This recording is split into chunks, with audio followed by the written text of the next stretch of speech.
Good morning and welcome to Rising. Happy Monday. We've got a great show for you. Today, I am joined by Nomiki Konst. Thank you so much for being with me. Thank you. So excited. Brand new studio. Yeah, Fancy. well, your first time in the new digs. Liking it, yeah. Thank you for being here. All right, we've got some breaking news to get to. Let's start with that.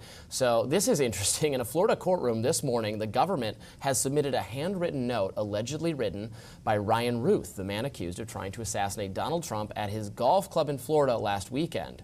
The letter was addressed to the world and stated, quote, "This was an assassination attempt on Donald Trump, but I failed you. I tried my best and gave it all the gumption I could muster. It is up to you now to finish the job, and I will offer $150,000 to whomever can complete the job." Prosecutors say that Ruth put that letter inside a box and dropped it off with an unnamed witness months ago, far before he was caught on Trump's golf course in Florida. This letter is one of the reasons that prosecutors are saying that Ruth should continue to be detained. So this part is going to boggle everybody.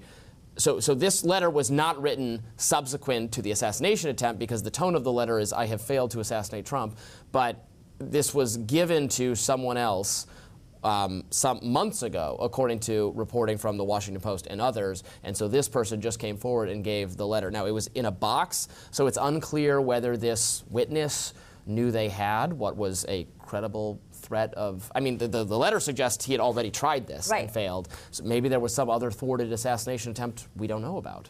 Maybe there was, or maybe this was one of those letters where if he wasn't able to do so, here is his guidance this to the world. Public. In some weird form. I mean, it's concerning. It shows intent, it shows motivation, it shows planning. I mean, all of the things that the feds need to prosecute him completely to the law, because there were some, questions about, is he going to be able to be fully prosecuted if if it was thwarted? But now that there's intent, that opens up a whole new case. This is someone, obviously, trying to assassinate the president or anyone else is a crazy thing, evinces some kind of mental illness, although he does have a more, compared to, for instance, the guy who tried to kill Reagan because he loved Jodie Foster or whatever, or the guy who actually succeeded in wounding Trump in the ear in Butler, Pennsylvania. That shooter, seemingly more just crazy, had Googled other targets. Where's Joe Biden? Who can I, to do something, I don't know, shocking and for attention, whereas this person seems to have a clearly motivated political agenda, was radicalized against Trump because of Ukraine and Taiwan and some other issues.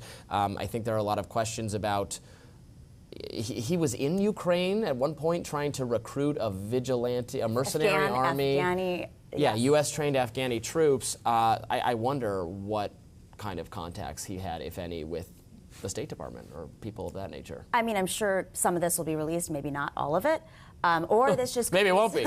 So one of those rogue actors. Because remember when things started to escalate, there are plenty of American individuals who've gone overseas to fight individually, and the U.S. does not condone that. It's easy to get radicalized, unfortunately, in our country in this day and age, and versions of radicalization can be from going down a strange conspiracy rabbit hole to having political beliefs that are very intense and wanting to take action. And, it's those few who do it, of course, in the scope of society, with all the radicalization, with all the brainwashing happening online. There's still such a small group of people that actually are able to do these things and step up. And, of course, luckily, they've been thwarted.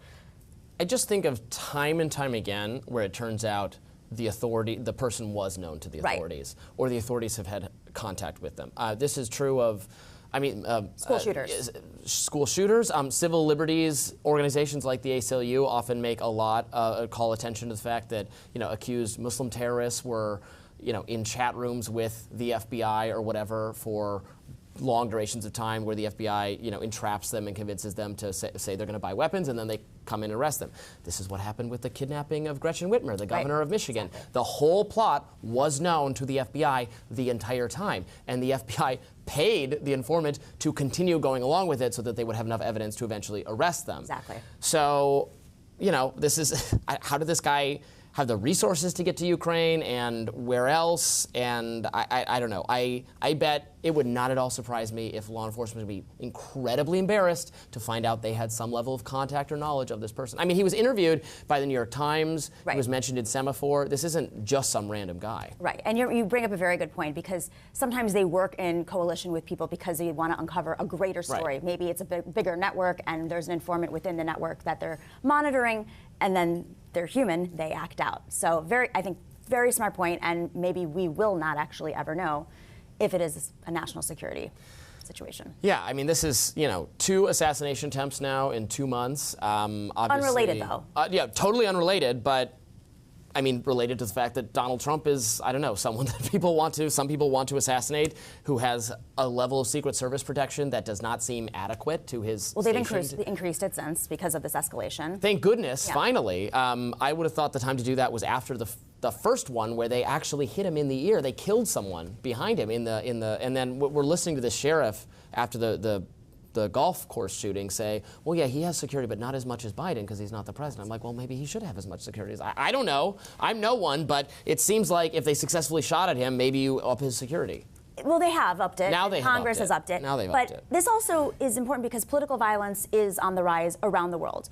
Former Prime Minister was killed in Japan. You've had multiple female heads of state step down because they were getting so many threats and online hate that it became a safety concern for them. I mean, it really is impacting our democracy. So it doesn't stop at the presidency, but think about congressional members. How many congressional members on both sides are targets of harassment? Yet their budgets are very limited, especially if they're in the minority or if they're not, junior members of Congress. And so they take money out of their limited budget, which is supposed to go to staff and to research and to constituent services, and they are now having to use it for security.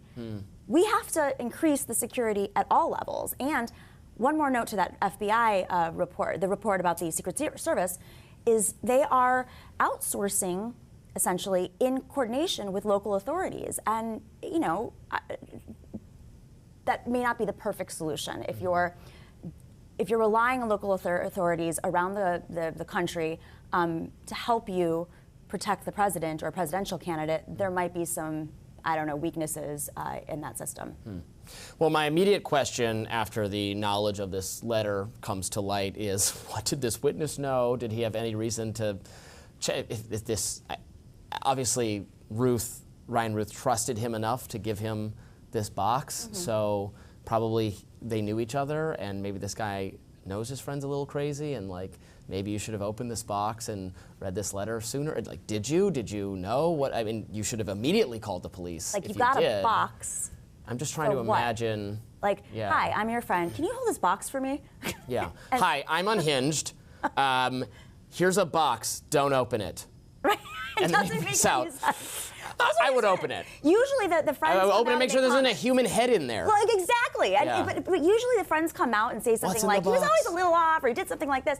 But I haven't heard any of that except for this. Usually the news will go forward and try to figure out friends, family, neighbors, whatever, and they all have comments. Right. But again, we don't know yet. It could very well emerge. We'll find out soon that we're saying well, why didn't he call the police? It could very well emerge that oh, I did call the police. I told them. I told everyone. I made all of these reports, and no action was taken. That happens time and time again with the school shooters in particular. Everybody spoke up. Everybody said something. Nothing got done. So we'll wait and see if that's the case here. More Rising right after this.